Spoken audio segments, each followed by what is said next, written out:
Talk of the Town. I'm Robyn Zimmerman along with Marcus Walsh, who is our broadcaster for sports. He's the play-by-play guy along with Daniel Court, who's a color commentator.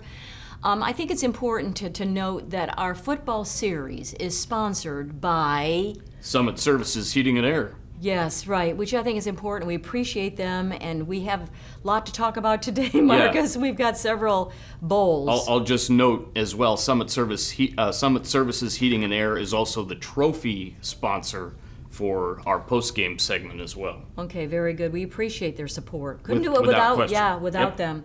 So let's start with the Beaufort Bowl. Let's talk about some games that have already happened and then what's to come. The Beaufort Bowl. The Beaufort Bowl was outstanding. It was a matchup between Whale Branch and Battery Creek that we previewed last time we were on, and it was just back and forth, great play. It started off with a tremendous 75 or so yard kickoff return by Nicholas Underwood that really got things rolling. Battery Creek came out and played really hard, as did Whale Branch. Injuries really affected both teams towards the end of the game, but Battery Creek just really played well. They had a guy named Jeremiah McKeachin, who was our player of the game as well, and it was a 19-13 win for Battery Creek in a big home game, the first game that had been played at their new stadium, and it was just tremendous. Sarah Hayes and everybody from Battery Creek was so great with us. And I heard that stadium is absolutely gorgeous. It's amazing. Yes. It's beautiful. Let's jump to the Bridge Bowl. Bluffton and Hilton Head.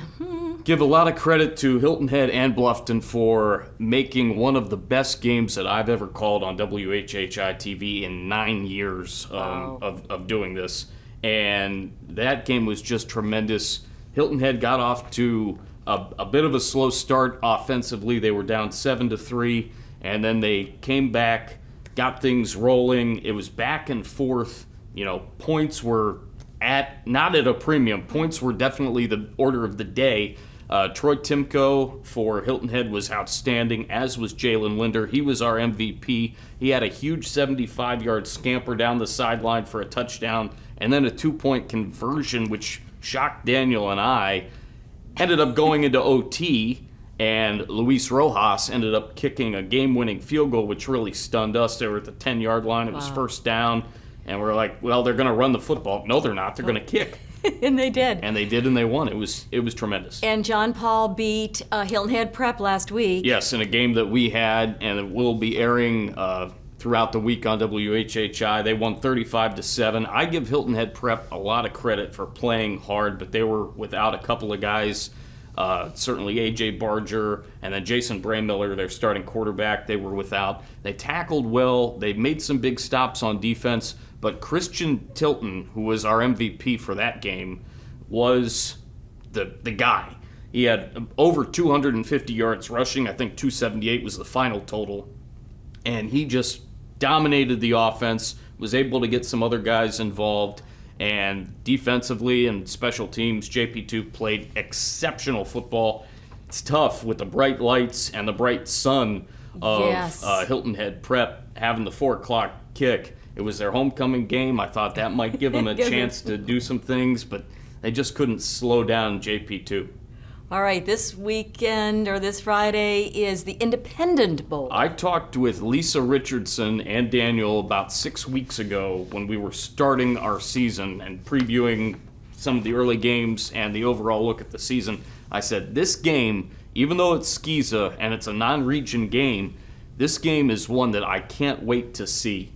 This game's going to be fantastic. You've got Mark Clifford going up against Nick Shuford, the two head coaches. Shuford also the AD at THA. Clifford had a great career at Beaufort, is now at Beaufort Academy for his 5th season, and you've got so many great players. Braden Deneen and Jackson Porter for BA.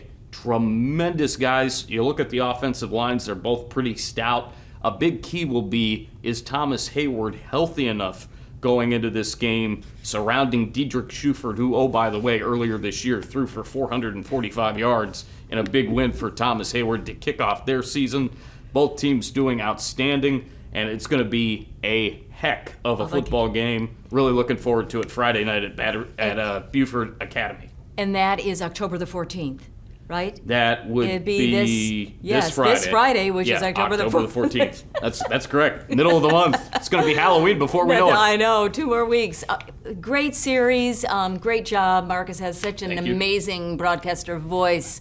You and Daniel do a wonderful job for us. Thanks very much, Thank you so Robyn. much, Marcus. Thank you.